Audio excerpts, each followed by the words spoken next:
Cycle d'audition publique pour l'appel à candidature que le Conseil supérieur de l'audiovisuel avait lancé le 18 octobre dernier pour attribuer des fréquences sur la TNT gratuite, enfin des fréquences sur la TNT, et nous avons reçu des dossiers de chaînes gratuites.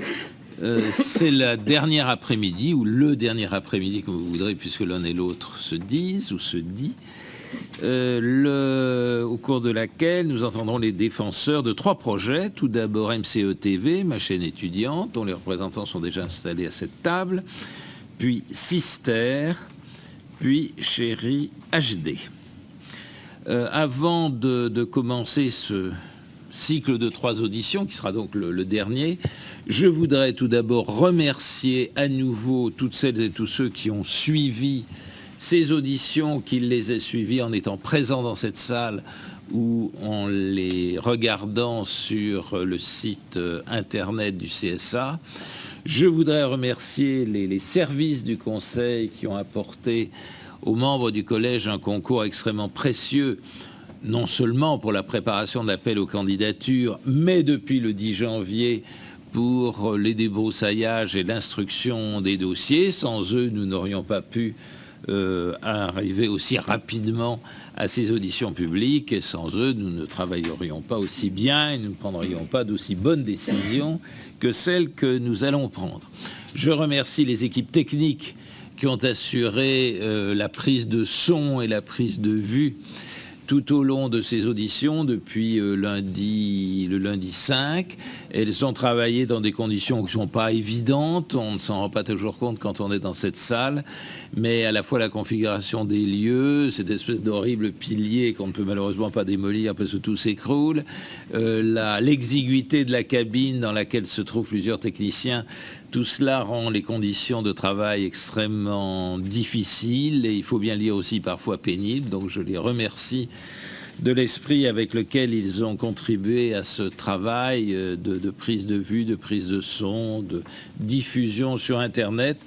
Et enfin, je remercierai les personnes qui assurent la traduction en langue des signes, ce qui est là aussi difficile pour eux parce qu'ils ont souvent des expressions à traduire ou des mots à traduire qui ne sont pas dans le langage courant, et ils le font avec aussi beaucoup d'efficacité. Mais vous savez quel est l'intérêt tout particulier que le CSA porte aux questions d'accessibilité, qu'il s'agisse des personnes qui souffrent d'un handicap visuel ou d'un handicap auditif. Et donc pour nous, cette interprétation en langue des signes est quelque chose de très important pour les auditions. Et d'ailleurs, nous avons eu des retours de personnes qui se disent très heureuses de pouvoir en bénéficier. Donc je remercie tout le monde. Je ne remercie pas les membres du collège, je ne les remercie pas encore. On les remerciera une fois que le processus aura été achevé. Monsieur le Président, Madame et Messieurs, bonjour ou rebonjour.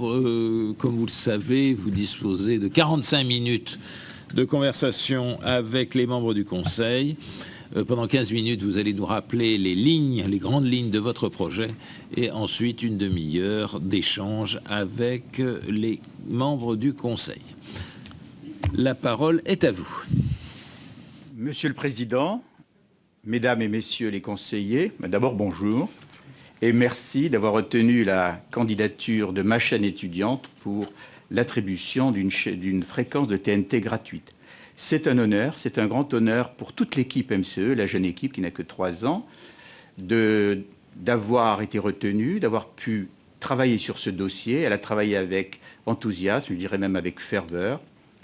Et c'est un honneur auquel je suis d'autant plus sensible que la télévision a été pour moi un nouveau métier depuis 3 ans, bien que le public auquel nous adressons, les 16-30 ans, et en particulier les étudiants, est un public avec lequel j'ai travaillé, que j'ai fréquenté quotidiennement depuis plus de 30 ans. Alors permettez-moi, Mesdames, Messieurs, de vous présenter les personnes qui m'accompagnent aujourd'hui. Ludovic Place, notre directeur d'antenne, qui a été le rédacteur en chef, grand reporter, rédacteur en chef de nombreux magazines télévision.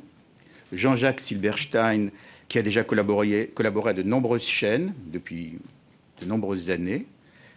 et qui est en charge des acquisitions et de la programmation, et Marie Puchot, notre jeune directrice de la production, jeune mais déjà expérimentée.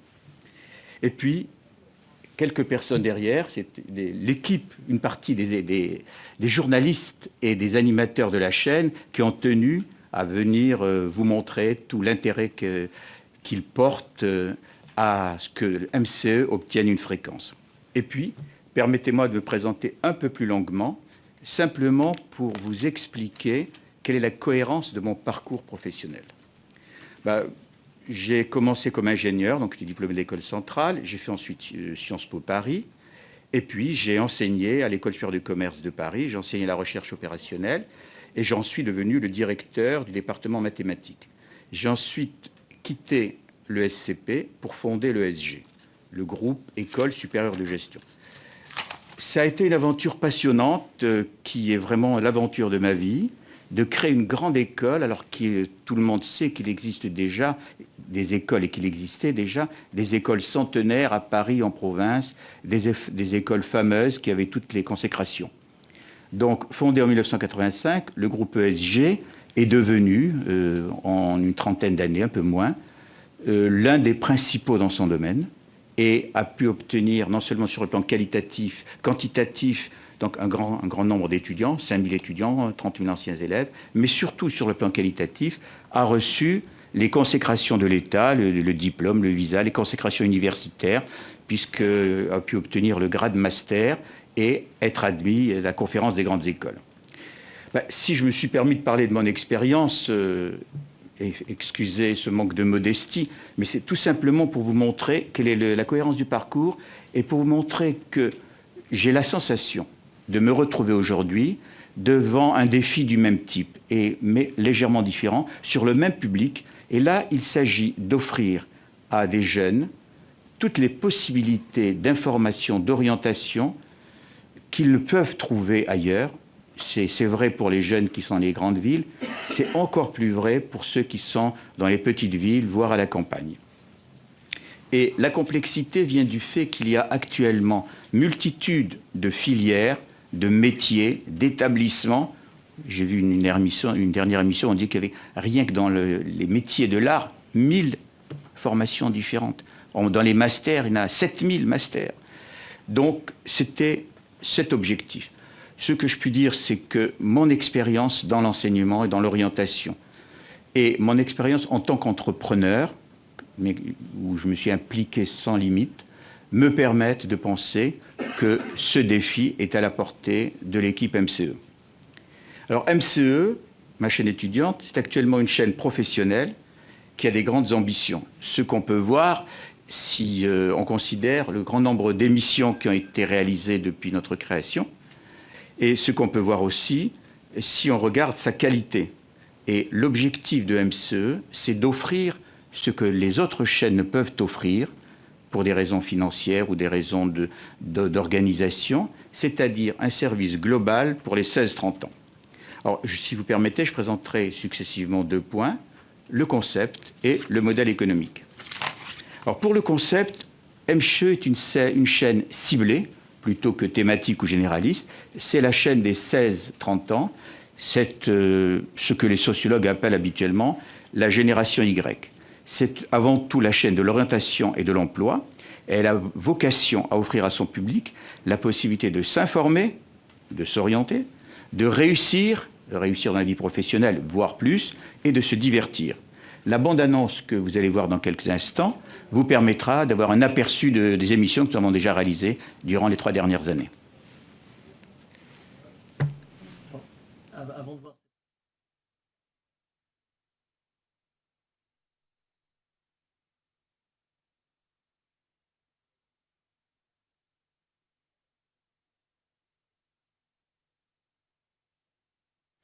Alors dans le sillage de ce que vient de dire mon président, et plutôt que de faire un long discours, effectivement, nous aimerions vous montrer une vidéo qui va vous permettre de découvrir l'esprit de la chaîne et ce qu'elle propose à ses téléspectateurs. Nous vous l'avons dit, nous souhaitons informer nos téléspectateurs, les aider à réussir, les divertir aussi. Et le petit film de 3 minutes que vous allez voir est très représentatif de ce que nous avons fait et de ce que nous ferons. Alors bien sûr, résumer en 3 minutes 3 ans de diffusion et de production, c'est assez compliqué, mais je me dis en même temps que c'est un avantage et une chance que d'exister, et donc de pouvoir vous montrer en images ce qu'est vraiment MCE. Dernière précision avant de lancer la vidéo, toutes les images du film que vous allez voir sont produites par la chaîne, rien n'a été emprunté.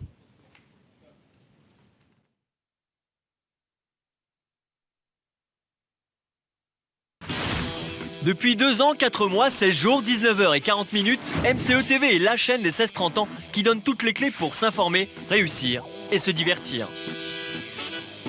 Bac général ou pro, études courtes ou longues, grandes écoles ou universités, alternance ou formation professionnelle, comment bien réussir son orientation. MCE TV donne des infos claires et précises à tous les lycéens et les étudiants qui veulent prendre en main leur avenir scolaire. Chaque semaine, orientation et parcours et réussite, des rendez-vous indispensables pour tout comprendre. Nous allons tout vous dire pour bien réviser. J'ai un peu peur du hors-sujet concrètement là. Il y a plus d'1 millier de formations artistiques en France. C'est un véritable labyrinthe.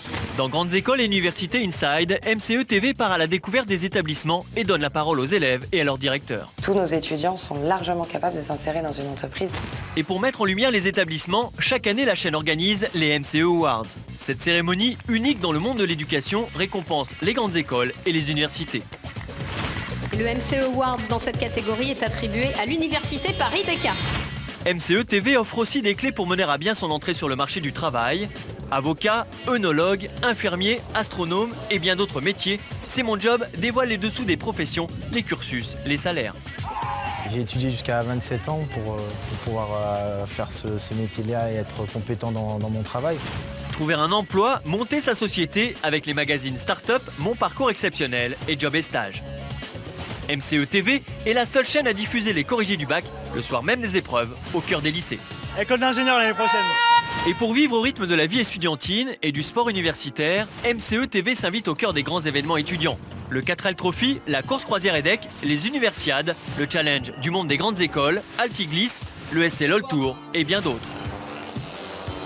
Chaque jour, MCE TV suit aussi l'actu de la génération Y. Les projets innovants, les associations dynamiques, les salons, les manifs étudiantes sont dans le JT tout en images MCE News. Je suis dans le cortège des lycéens parisiens. L'occasion de mettre les jeunes à l'honneur, de montrer leurs talents et de comprendre leurs préoccupations. À part sur ma chaîne étudiante, on ne parle pas des jeunes quand tout va bien ou quand ils font des choses exceptionnelles. Mais MCE TV offre surtout aux 16-30 ans un espace d'expression qu'ils ne trouvent nulle part ailleurs. Sans langue de bois et sur les sujets qui les concernent, la chaîne leur offre la possibilité de s'adresser directement aux dirigeants politiques. On a déjà prévenu le gouvernement et on leur donne un dernier avertissement. Je ne vois pas le travail comme quelque chose attendez, que juste on coupe en mini-part. Non, c'est quelque chose qu'on fait vous avez grandir. déjà les réflexes du vieux politicien. Non mais attendez, c'est de la caricature. MCE TV égale liberté d'expression. La télé est à vous pendant 40 minutes. Salut à tous et bienvenue dans Libre Antenne. La seule émission qui vous dit tout sans tabou. J'éteins mon ordi, je descends dans la rue et je vais vraiment parler aux gens. MCE TV reçoit aussi des stars. Certaines ont d'ailleurs fait leur début sur la chaîne. On est des étudiants nous aussi. Les 16-30 ans peuvent bien sûr se cultiver et suivre toutes les tendances grâce à Tendance Culture ou Électrochoc. Attends, exclusivité MCE là. Se divertir avec Nuit Blanche ou la lutte des classes. Je ferme la parenthèse et je multiplie le tout par 3, ce qui nous fait un total de... Découvrir la planète à travers les festivals du monde entier. Et voyager avec N'oublie pas ton passeport. Vers l'infini et l'au-delà. Plusieurs millions de téléspectateurs ont déjà regardé la chaîne. Bientôt, grâce à la TNT, ils pourraient être encore plus nombreux à s'informer, réussir et se divertir grâce à MCE TV. Alors à la suite de ce film, permettez-moi de préciser 2 points. MCE est une chaîne qui permet beaucoup d'interactivité. En effet, nous avons le souci permanent de donner de la place et de la parole à tous ceux qui viennent sur notre antenne s'exprimer librement. Nous les recevons car nous pensons qu'ils ont des choses à dire. Nous les écoutons et nous diffusons même pour certains et pour les plus talentueux leur production sur l'antenne. Le deuxième point que je voudrais préciser, c'est que MCE est une chaîne naturellement ouverte à toutes les diversités. Vous l'avez vu dans ce film, diversité de ceux qui font l'antenne, diversité des contenus, mais aussi elle est représentative, au-delà de cette diversité, de la francophonie. Il faut bien savoir qu'entre 16 et 30 ans, les préoccupations sont évidemment diverses et les points de vue aussi. Bien. Nous venons de voir donc quelques émissions de notre chaîne. Évidemment, la chaîne est complétée par un site web qui est très important, qui joue un rôle pas aussi important que la chaîne, mais presque.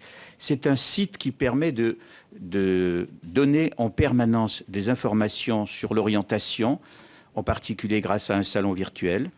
Et c'est un site qui permet aussi d'avoir un réseau social spécifique et qui permet de revisionner ce que nous avons vu à la chaîne, donc, et de capter ces émissions sur des téléphones intelligents, sur des tablettes et bien sûr sur le site en permanence.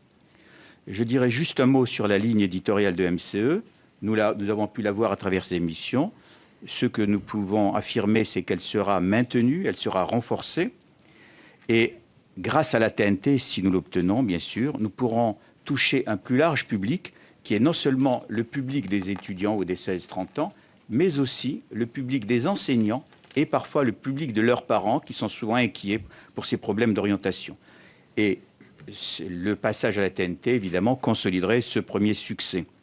Et vous verrez que notre chaîne a pour objectif premier d'offrir un service global, un service d'intérêt global pour les 16-30 ans, et non pas de rechercher par une course effrénée les audiences et les profits.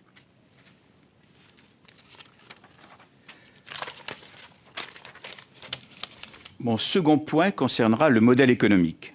Nous en sommes à notre 3e saison et nous avons constaté une croissance assez lente, mais finalement régulière de notre audience. On a eu des chiffres de médiamétrie hier qui donnaient 1 130 000 téléspectateurs par mois pour le dernier trimestre de l'année 91 et pour janvier-février, 1 350 000, c'est-à-dire que nous sommes dans une phase où on a eu 20% d'augmentation. Je crois que maintenant, l'ensemble des éléments de communication de notre site, de connaissance, parce qu'au début, c'est très lent, si on ne veut pas se ruiner en communication, de se faire connaître, on est dans une phase où si on continue sur cette lancée, eh bien, on pourra atteindre les objectifs d'1,5 million, voire plus, dans les mois qui viennent. Et en ce qui concerne la production, je laisserai la parole à Marie Puchot. Monsieur le Président, Mesdames et Messieurs les conseillers, bonjour. Je ne dirai que quelques mots. C'est un honneur pour moi aujourd'hui de défendre la chaîne MCE pour laquelle je travaille avec passion depuis 3 ans. Depuis sa création, on m'a donné tous les moyens pour assurer une grande qualité de production en accord avec les ambitions de la chaîne. Et je suis sûre que tous les moyens nécessaires seront présents pour répondre aux exigences d'une qualité TNT et d'une diffusion en haute définition. Vous avez pu remarquer dans notre dossier que nos projections d'investissement, de recettes et d'audience ont été réalisées avec le maximum de prudence pour des budgets raisonnables et maîtrisés qui tiennent compte de l'univers concurrentiel dans lequel nous arrivons et de la réalité du marché publicitaire difficilement extensible. Bien, notre dossier indique que durant les 4 premières années, nous aurons des pertes, surtout les 3 premières, la 4e, on arrive pratiquement à l'équilibre. Ces pertes cumulées, il faut les couvrir. MCE, qui est la société Santi, un actionnaire unique, qui est la société SPMI, qui signifie Société Parisienne de Management d'Investissement. C'est une société familiale que j'ai créée il y a 25 ans, et c'est une société qui est totalement indépendante de tout groupe, de tout parti politique. Elle est indépendante à tous les sens du terme, et qui dispose aujourd'hui de toutes les finances nécessaires pour assurer un bon fonctionnement de la chaîne, et même pour se garantir d'éventuels dérapages, nous avons bloqué une somme qui est égale à plus du double des pertes cumulées sur les 4 ans que nous avons estimées. Cependant, nous n'excluons pas d'avoir dans notre tour de table d'autres acteurs qui viendraient compléter ce tour de table tout en restant minoritaires.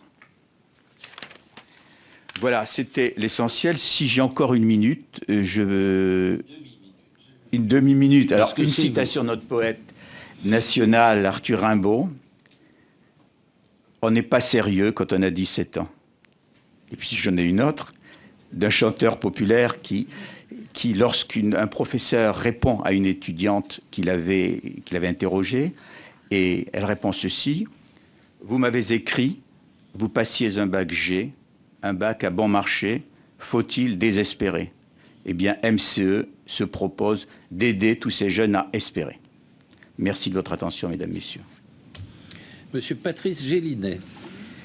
Merci, Monsieur le Président.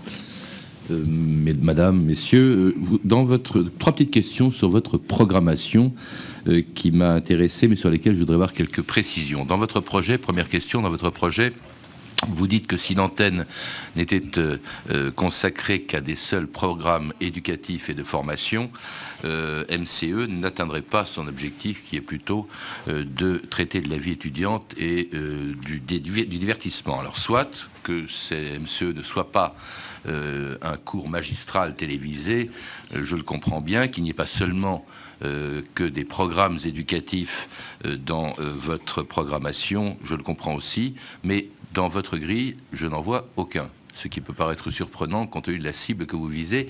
Y a-t-il des programmes destinés à l'éducation et si oui, lesquels?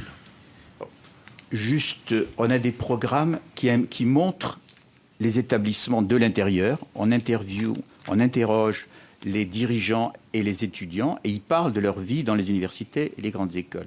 On présente aussi les métiers, mais évidemment, on n'a pas pour vocation à parler du contenu des cours proprement dit, sauf lorsqu'on interroge des directeurs d'école et qui viennent nous parler de cela. Mais il est difficile, compte tenu des téléspectateurs de 16 à 30 ans, de la variété immense de tous les programmes qui peuvent exister, qu'on rentre dans le détail de programmes. C'est pas impossible. Sauf, encore une fois, quand il y a des dirigeants qui viennent nous parler des formations dont ils ont la responsabilité. Et pour compléter ce que dit mon président, nous avons quand même des programmes spécifiques, c'est peut-être de ça dont vous vouliez parler, notamment un programme qui s'appelle Orientation et Parcours, un programme qui s'appelle Parcours et Réussite. Vous les voyez sur la grille, vers 17h par exemple le jeudi. Ce sont des programmes spécifiques ou sur des thématiques précises. Par exemple, comment s'orienter après son bac. Nous posons cette question et nous y répondons avec des spécialistes, avec des étudiants qui ont eu leur bac, des étudiants qui vont passer leur bac. Et ça, ce sont des programmes de plateau avec des reportages, des questionnements. Et ça, ces émissions spécifiques existent et sont bien en place sur la grille. Évidemment, si nous avions la chance d'avoir la TNT, nous les renforcerions, soit dans la durée, soit dans la reprogrammation, etc. Ça, c'est un exemple. Nous avons aussi une émission qui s'appelle Parcours et Réussite, où là, on se penche plutôt sur la réussite des jeunes diplômés qui montent leur propre entreprise. On a un programme qui s'appelle Université et grandes écoles Inside, pardonnez-moi, où là, nous allons à l'intérieur des grandes écoles et des universités pour voir un petit peu à quoi ressemble de l'intérieur, avec les professeurs, les cours, ces structures. Donc voilà, dans la grille, il y a toute une série d'émissions comme cela qui sont très spécifiques. Maintenant, évidemment, la grille n'est pas que cela, mais dans tous nos programmes, dans toutes nos émissions, et ça j'y veille, nous distillons de l'information, nous distillons des conseils, nous distillons des préconisations pour aider tous ces jeunes, je le répète, à s'informer, à réussir, mais aussi à se divertir. Il ne faut pas oublier effectivement l'aspect divertissant et divertissement de la chaîne, mais qui, comme vous l'avez vu dans la bande-annonce, s'exprime plus par des magazines comme La lutte des classes. Je ne sais pas si vous avez fait attention, il y a une classe à un moment qui s'affronte autour de questions à choix multiples. Et l'idée, c'est que ces questions sont évidemment parfois dites sur le ton de la plaisanterie, mais elles ont un contenu et les étudiants ou les jeunes qui s'affrontent apprennent réellement des choses. Donc l'esprit global de la chaîne, à chaque fois, c'est quand même de leur dire, voilà, on vous propose des programmes, mais sans même parfois vous en apercevoir, vous apprenez aussi des choses constamment. Deux petites questions encore très courtes qui portent sur votre programme. Je vois que vous annoncez une émission qui s'appelle Le sexe et moi et que je ne vois dans aucune case de votre programme. Est-ce que vous pouvez nous préciser où elle se trouve ? Quel en est le contenu et quelle en sera la signalétique? Oui, pardon, excusez-moi. Non, mais je poserai la dernière après, très brève aussi. Là, sur la grille, elle est diffusée le lundi à 21h. Le contenu de cette émission, c'est pareil, c'est s'intéresser aux préoccupations de la jeunesse. C'est vrai que la sexualité, c'est une préoccupation de la jeunesse, mais toujours sur des thématiques très soft, très anglais, très vérifiées, avec des sexologues, des psychologues, des spécialistes qui viennent témoigner et répondre aux questions de nos téléspectateurs. Mais il y a aussi des reportages, des témoignages. Nos émissions sont toujours conçues de cette manière-là, un plateau, des reportages et du débat. Si la thématique est un petit peu plus adulte de temps en temps, évidemment, nous avons une signalétique adaptée, qui est la signalétique du CSA, mais nous n'allons pas au-delà de contenus qui pourraient choquer, heurter ou déplaire. Mais je pense que la sexualité, si elle est abordée de cette manière-là, a tout à fait sa place sur notre antenne. Dernière petite précision sur ce que vous diffusez à partir de minuit jusqu'à 4 heures, une tranche consacrée aux jeux. De quel jeu s'agit-il? Alors, bonjour à tous. Allô? Oui. À l'heure actuelle, nous diffusons sur la tranche minuit 4 heures des jeux qui sont des jeux gratuits, sans argent, qui s'appellent poker. Il y a un trou de mémoire. Bon, bref.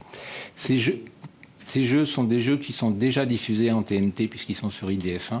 Ce sont des jeux où les gens ne jouent pas d'argent mais jouent des jetons, où les mises sont remboursables comme tous les jeux qui sont avec les matchs de football, les rencontres de rugby où vous pouvez rembourser les SMS que vous recevez. Il faut bien comprendre qu'on est à l'heure actuelle sur un modèle de TNT câble, de câble satellite, pas sur un modèle de TNT, qu'on a un problème de ressources et que toutes ressources additionnelles, même si minimes soient-elles, sont pour nous extrêmement importantes pour essayer d'optimiser nos plans de financement, et faire en sorte que la chaîne soit pérenne. Juste pour ajouter un tout petit mot, c'est vrai que le poker, moi je veille au contenu, c'est vrai que le poker, c'est aussi quelque chose qui est très à la mode parmi la jeunesse et qui plaît à cette jeunesse. Donc on essaye toujours quand même de leur donner des contenus qui va les séduire. Merci. Monsieur Alain Méhard. Merci, Monsieur le Président. On n'est pas sérieux quand on a 17 ans, le soir sur la promenade, en laissant Rimbaud et Charleville. De toute façon, nous n'avons plus 17 ans, donc nous sommes condamnés à être sérieux. Deux questions sérieuses et malheureusement pas poétiques. Première question qui me turlupine, si j'ose dire. Qu'attendez-vous de la TNT? Une couverture à 97,3, mais en contrepartie, vous aurez des coûts de diffusion au moins 10 millions d'euros, bien supérieurs à ce que vous payez en câble SAT et ADSL.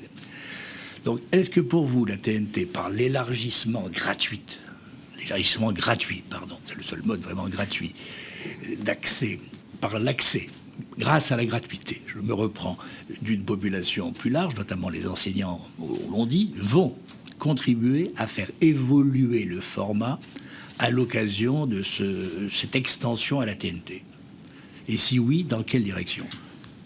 C'est sûr que le format va évoluer, puisque nous allons toucher un public beaucoup plus large, nous allons être dans une économie beaucoup plus importante. La chaîne doit arriver à être une chaîne à 25 millions en vitesse de croisière, et nous aurons les moyens de faire en sorte que les émissions que nous avons ici soient renforcées en quantité, en qualité, qu'on puisse être beaucoup plus présent sur l'actualité, et qu'on puisse offrir des programmes, des documentaires, des choses de ce genre qui puissent vraiment avoir un contenu beaucoup plus lourd, parce que nous aurons les moyens de le faire. Et si grâce à ça, on touche plus facilement tout le public qui est dans les grandes villes, dans les petites villes, dans les villages, les enseignants, les parents, etc., le format va forcément évoluer. Dans quel sens? Plus d'informations, plus de divertissement.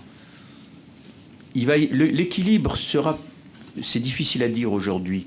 Je pense qu'on va garder le même équilibre, mais avec un peu plus d'informations dans le cadre de ce que je viens de dire, où on va avoir beaucoup plus de présentation d'éléments de fond, de possibilités de présenter. On a pensé à des émissions comme les Erasmus, ou une connaissance beaucoup plus approfondie de l'ensemble du système universitaire mondial, et en particulier des étudiants qui vont dans ces universités-là. On va rester sur un mode assez ludique, mais quand on parle de la vie dans les universités, quand on parle des programmes, quand on interroge les enseignants, etc., c'est aussi de l'information. Et surtout les documentaires. Je crois qu'on va beaucoup mettre l'accent sur les documentaires. C'est quelque chose qui nous intéresse beaucoup, qu'on n'a pas pour l'instant les moyens de faire. Je peux rajouter un mot? Oui, je vous en prie. Je voudrais juste rajouter un mot pour compléter ce que dit Pierre. La stratégie de programmation de l'antenne est une stratégie à 3 ans. Pourquoi 3 ans? Parce que 3 ans, c'est la durée de montée de charge des réseaux TNT et HD. 3 ans, c'est le temps qui va être nécessaire pour que le parc des téléviseurs HD soit équipé en HD ou les décodeurs soient équipés en HD MPEG 4. Donc notre horizon, c'est un horizon à 3 ans. Lorsqu'on se projette sur la 3e année, on est dans un rapport 50% production, ce que j'appelle production type MCE, 50% production achetée. Et dans les productions MCE, on va faire rentrer et augmenter la partie des coproductions que nous ne pouvons pas faire à l'heure actuelle pour des raisons financières. Et dans la grille de départ, nous avons grosso modo 5% de documentaire, c'est-à-dire une case d'1h30 semaine. Et nous voulons le porter à 15% en année 3, avec parallèlement une augmentation de 15 à 20% du volume total antenne, passant de 1500 à 1800 heures. Donc il faut bien comprendre que notre stratégie, ce n'est pas une stratégie à aujourd'hui, mais c'est une stratégie à 3 ans. Donc vous nous demandez de vous faire confiance aujourd'hui pour des résultats que nous ne connaissons pas, mais que nous verrons peut-être, si d'aventure nous vous accordions l'autorisation, dans 3 ans. C'est un peu ça, ce que vous nous dites. Mais vous avez vous-même dans l'appel d'offres prévu des montées de charges tenant bien compte du problème de la fusée au premier étage qui est énormément de pression, alors qu'au 2e étage, il y a moins de pression. Seconde question. Donc il y a un décalage, pardon monsieur. Non, je voulais juste compléter un petit peu les propos de mes collègues pour dire que sur le plan du contenu, nous allons renforcer ce que nous faisons déjà et ce qui marche, puisque d'après les audiences qui sont tombées hier à Médiamétrie, c'est le hasard, on s'aperçoit que ça commence à grimper. Donc je pense qu'on est sur la bonne voie. C'est vrai que la TNT nous permettrait de se faire connaître, d'être partout en France et d'avoir vraiment ce rayonnement qui est indispensable, à mon avis, pour cette chaîne, puisque c'est presque une demande que les étudiants et les jeunes ont maintenant, puisqu'on n'existait pas, mais maintenant ils s'aperçoivent qu'on est là. Donc pour eux, c'est une vraie chance. On leur donne aussi la chance de s'exprimer, de produire des contenus, de les diffuser. Et on s'aperçoit aussi, en étudiant un peu les chiffres, que l'éducation, en ces périodes présidentielles, on s'en rend bien compte, l'éducation, c'est quand même la 2e préoccupation des Français, juste derrière l'emploi.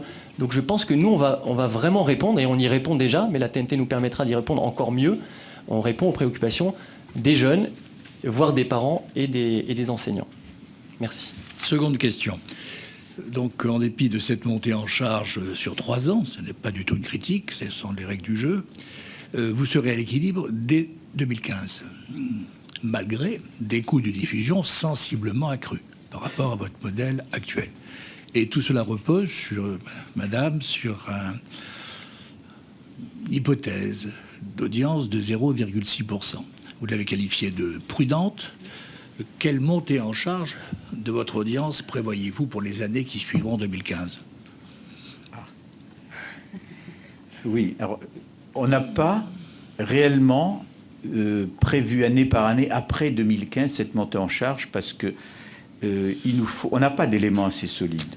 Ce qu'on peut dire, c'est qu'on a pris vraiment dans la fourchette, la partie la plus basse de la fourchette, qu'on pense que ça va augmenter, mais aujourd'hui, prévoir après 2015, 2016, comment va évoluer l'audience, on n'a pas d'éléments. Juste peut-être un élément positif, c'est qu'actuellement, il y a un marché publicitaire, et nous pensons qu'avec notre spécificité, on pourra faire venir de nouveaux acteurs qui sont les grandes écoles, les universités et les entreprises pour la formation continue.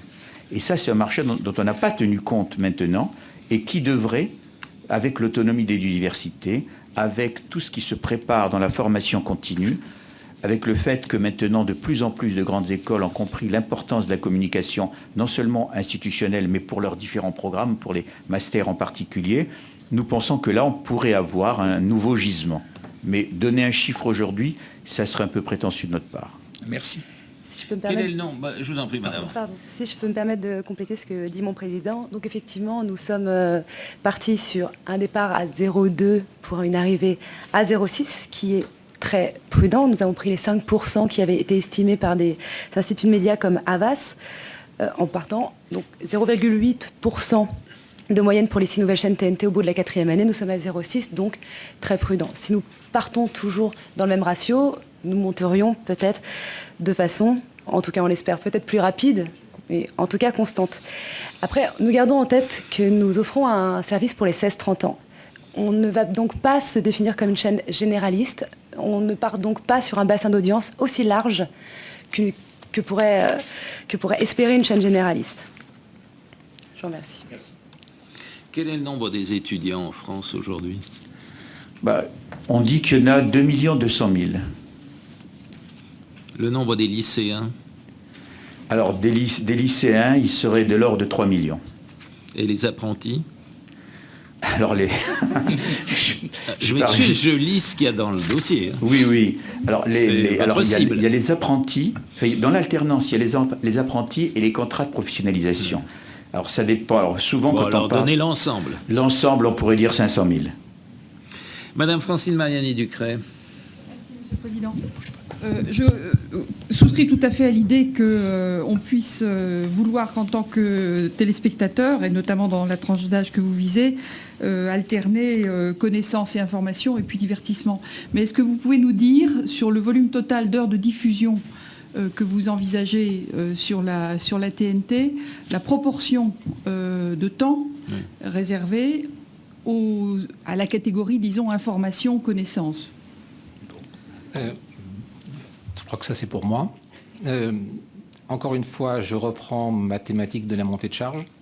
Donc, en année 1, nous aurons globalement un tiers de l'audience qui seront des produits MCE, production interne de la chaîne, ou des documentaires qui rentrent un peu dans la partie information, formation, orientation, pour arriver en année 3 à un équilibre absolu, c'est-à-dire 50% du temps d'antenne frais de production, orientation, information,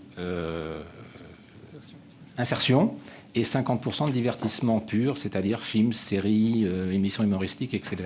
Ensuite, il faut tenir compte de la multidiffusion, qui est un atout et non pas un handicap. Donc sur un volume horaire antenne global de 5000 heures an, hors heures de nuit et téléachat, nous sommes sur un ratio en année 3 à 1800 heures frais an, c'est-à-dire un ratio de 3 à 4 multidiffusions par semaine, avec une programmation spécifique pour le week-end qui est un temps d'antenne et un temps de vie totalement différent de la semaine. Donc 1800 heures 1500 heures, voilà, 1500 heures frais la première année, 1800 heures la troisième année, ratio de 33, un tiers, deux tiers la première année, 50-50 la troisième année. Vous avez une politique de production, je crois, puisque vous avez choisi une option de contribution dite patrimoniale à la production. Est-ce que vous pouvez nous dire ce que vous envisagez de produire, d'une part, et d'autre part, pourquoi vous envisagez une montée en charge extrêmement faible ou lente, je ne sais pas comment dire, même avec des taux inférieurs, je crois, à ceux que pratique actuellement votre chaîne? Encore une fois, donc je reprends toujours quand je dis mon, c'est un mon générique, notre postulat qui est, nous avons besoin de temps pour monter en charge, car nous partons de zéro, même si nous sommes en TNT avec un savoir-faire décidément en câble satellite, et que nous sommes, nous, au premier étage de la fusée, alors que d'autres sont déjà au deuxième étage de la fusée, parce qu'ils font partie de groupes qui ont déjà lancé des fusées. Donc, pourquoi nous choisissons le 12,5% tout patrimonial? Parce que nous nous sommes rendus compte que nous avions un problème, là c'est la partie achat qui parle, nous avions un problème pour trouver des programmes correspondant à notre cible sur le marché. Et nous avons, nous, un certain nombre de projets de production, notamment dans le domaine du documentaire, pour être très clair. Nous allons produire quasiment exclusivement du documentaire et du reportage en EOF, en offre audiovisuelle française, et pas de la fiction, parce que nous n'avons ni les moyens d'influer sur les budgets, ni même les capacités financières de rentrer aux coproductions. Donc nous avons une politique exclusivement sur le documentaire, et Ludovic Place pourrait vous en parler des projets qu'on a là-dessus. Et nous avons également, nous revendiquons notre montée de charge parce que nous ne voulons pas mettre en péril le plan excusez-moi, c'est l'anglais qui vient, le plan de financement et notre capacité à assumer les coûts. J'ai, moi, 35 ans d'expérience de la télévision et j'ai vécu 3 dépôts de bilan. Et ces dépôts de bilan m'ont laissé un certain nombre de souvenirs, et notamment celui de la 5 où j'étais patron des achats, et je sais pourquoi des réseaux se cassent la figure, et je n'ai pas envie de revivre ça. Donc nous revendiquons notre montée de charge, et je pense même que le Conseil l'avait prévu, puisque dans l'appel d'offres, vous nous avez donné cette possibilité de monter en charge. Nous ne pourrons pas faire de mieux 10 ans, parce que je préfère que la chaîne soit encore là dans 10 ans, et en ayant pris le temps de son manqué de charge. J'ai juste une question de détail. Vous pensez diffuser un film ou 2 films de cinéma par semaine? Alors nous diffusons. Le dossier n'est pas tout à fait... Alors les textes nous autorisent 52 films et 104 passages. Donc nous diffuserons 52 films, mais chaque film aura 2 passages, donc 104 passages, sachant qu'un passage pourra avoir lieu 6 mois après le premier. Merci. Merci. Monsieur Rachid Arabe. Merci. J'ai été un peu intrigué en lisant dans votre dossier les chiffres médiamétriques que vous avez fait réaliser, l'enquête depuis septembre dernier. Quand on regarde attentivement les chiffres qui sont affichés, les 15-35 ans, 34 ans, qui sont donc votre cible affichée, au total, ça fait 36%. Et les plus de 35 ans et les plus de 50 ans, 41%. Et 35-49 ans, 23%. Majoritairement, la chaîne est donc plus regardée par des gens de plus de 35 ans. Est-ce qu'il n'y a pas ou bien les chiffres ne sont pas justes, ou je les lis mal, ou Non, monsieur, ou on se trompe? Non, c'était une enquête de Digitime, pas de médiamétrie, et les chiffres de médiamétrie que nous avons indiquent effectivement... Les chiffres médiamétrie, voilà ce dont je dispose. Ah oui, oui, oui. Ah. Je parle de ce que j'ai sous les yeux. Effectivement, les premiers tableaux quantitatifs ne fonctionnent plus. D'accord. Quantitatifs sont Digitime parce qu'on n'avait pas encore médiamétrie. Et médiamétrie nous a donné, au moment où on déposait le dossier TNT, des chiffres de cible et qualitatifs sur notre cible. Je vais laisser Ludovic Place vous répondre pour l'audience et la tranche d'âge au-dessus de 50 ans probablement. C'est-à-dire que ce dont on s'est aperçu, effectivement, c'est que les parents, probablement les parents et les enseignants, nous regardent aussi. Donc c'est vrai qu'on ne pensait pas attirer cette tranche d'âge, mais c'est plutôt une bonne nouvelle. Ça veut dire qu'on intéresse aussi ceux qui s'intéressent à l'avenir de leurs enfants et de leur jeunesse. Donc c'est ceci, peut-être, qui explique cette audience-là. Quant aux chiffres médiamétriques que nous avons annoncés en préambule, ils sont tombés, en fait, hier matin. Donc en fait, ils sont pas dans le dossier. Et les chiffres que vous avez par ailleurs, c'est Digitime, c'est une mesure qui a été faite par une box. C'est un autre institut de mesure qui n'est pas l'institut de référence, mais comme on n'était pas encore dans le panel médiamétrie, il fallait qu'on ait quand même des chiffres pour nos annonceurs et pour les gens qui s'intéressent à la chaîne. Ça explique un petit peu ce... Si vous permettez, j'ajouterai quelque chose, c'est qu'effectivement, les 16-30 ans, qui est notre cible, c'est une population très difficile à capter parce qu'ils zappent, ils ont leurs habitudes, etc. Mais ce qu'on peut dire, et on l'a vu dans les derniers mois, c'est que nous avons reçu un soutien écrit, non seulement des dirigeants de tout le système universitaire, on a des lettres du président de la conférence des grandes écoles, du président de la conférence des présidents d'université, de la fédération des sports universitaires, du haut conseil d'intégration, de la fédération française des bureaux d'élèves, ça c'est les étudiants, de la confédération nationale des juniors entreprises, du bureau national des étudiants, et puis d'autres personnalités, d'un ancien ministre comme Xavier Darcos, des personnalités à la fois du monde universitaire et du monde audiovisuel comme Francis Ball. Donc que ce soit du côté des institutions, et on a vu d'ailleurs la forte présence de toutes ces institutions, de tous ces étudiants lors de nos MCE Awards, que ce soit du côté des étudiants, puisqu'on est en permanence en relation avec toutes ces associations d'étudiants, il y a maintenant une véritable relation, un besoin, et c'est ce qui explique, mais tôt ou tard, on arrivera, je pense, à recentrer sur les 16-30 ans, bien que actuellement, et je l'ai vu puisque je me suis pas mal occupé d'orientation, très souvent, les parents viennent pour se renseigner sur l'orientation qui se fait effectivement entre première et terminale pour le bac, qui se fait maintenant après bac plus 1 ou bac plus 2, parce qu'à l'université, il y a beaucoup de passerelles, après bac plus 3, pour arriver dans les masters. Donc les parents sont tout à fait présents et sont tout à fait préoccupés par l'avenir de leurs enfants. Non, mais ça je n'en doute pas une seconde. J'essaie juste de vous ramener à ce qui est dans mon dossier, qui ne correspond pas tout à fait à la cible que vous nous avez définie depuis le début de... Et je pense que pour une chaîne de télévision, c'est important de connaître effectivement sa cible, même si je vois bien qu'il y a, comme vous le dites, comme le disent les dossiers, une surperformance sur les... Bon. La deuxième question, si j'en ai encore le temps, même si vous n'avez que 3 ans d'expérience, vous n'avez pas encore été confronté à un problème qui sera le vôtre, j'imagine. Les animateurs, les animatrices ressemblent à l'évidence, d'après ce que vous nous avez montré, au public cible. Ces animateurs, ces animatrices sont-ils amenés à avoir une carrière courte, comme les étudiants ? Oui, pardon. Je sais pas si... Ces animateurs... oui, ces animateurs, animatrices ne travaillent pas exclusivement pour nous. On n'a pas suffisamment de programmes pour qu'ils soient exclusifs. Ça viendra peut-être un jour. Et donc, ils apparaissent aussi sur d'autres chaînes, sur des émissions, sur cette tranche d'âge. Et nous avons donc déjà toutes... Ils sont là, beaucoup sont là, vous les voyez. Et donc, nous avons la possibilité, si nous montons en charge, leur donner plus d'émissions.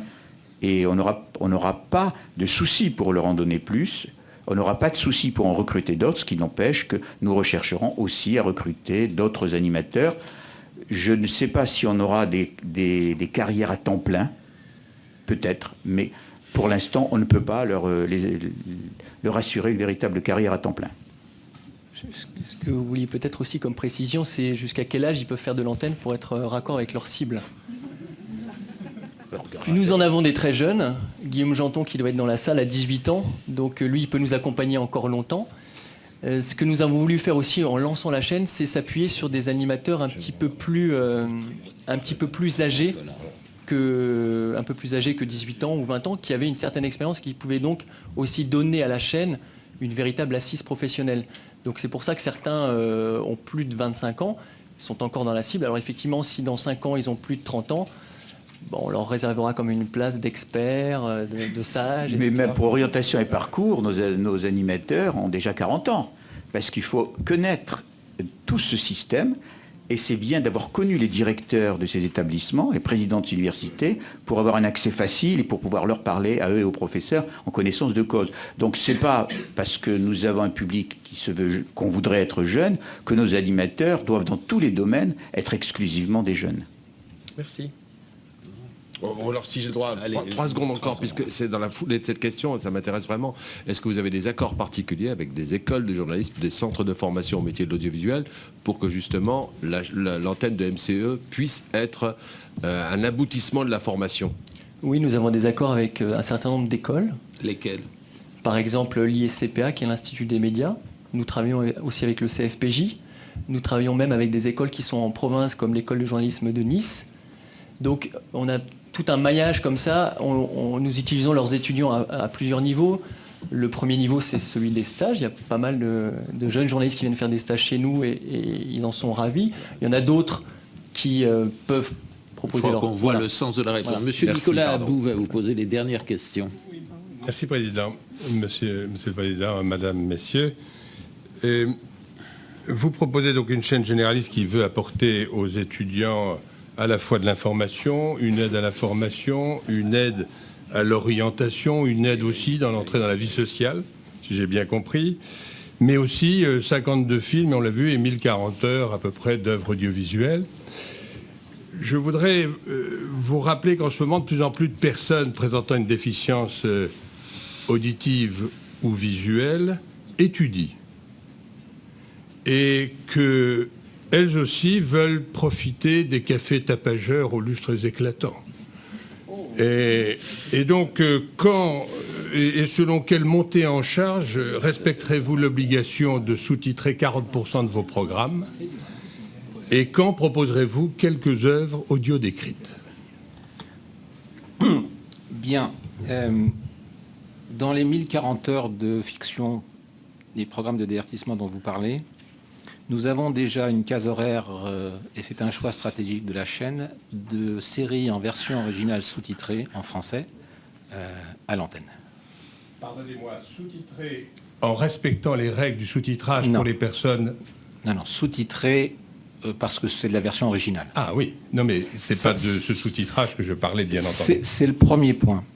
Le deuxième point, c'est que lorsque nous aurons la TNT et l'accès au réseau et aux data embarquées, aux données embarquées, nous essaierons aussi, autant que faire se peut, de récupérer des programmes.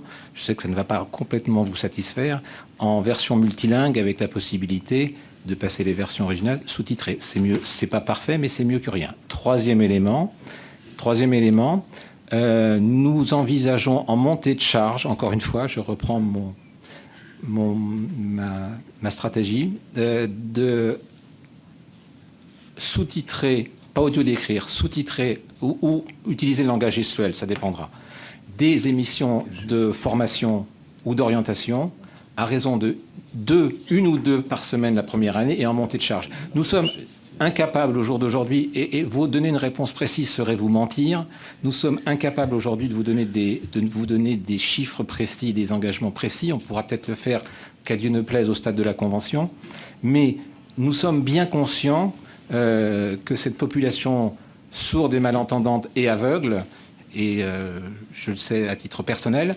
a besoin aussi d'avoir accès à l'image et au son, et qu'ils ont droit légitimement à avoir accès aussi aux informations et à la formation. Mais encore une fois, j'insiste lourdement, nous avons besoin de notre montée en charge. Bon. Bien, Monsieur le Président, Madame, Messieurs, cette audition est terminée. Merci beaucoup. Monsieur Silberstein, le CSA ne construit pas d'établissement pénitentiaire, ni d'établissement universitaire. Il ne s'agit donc pas d'un appel d'offres, mais d'un appel à candidature. Ce n'est pas tout à fait la même chose, ni le même esprit. Absolument.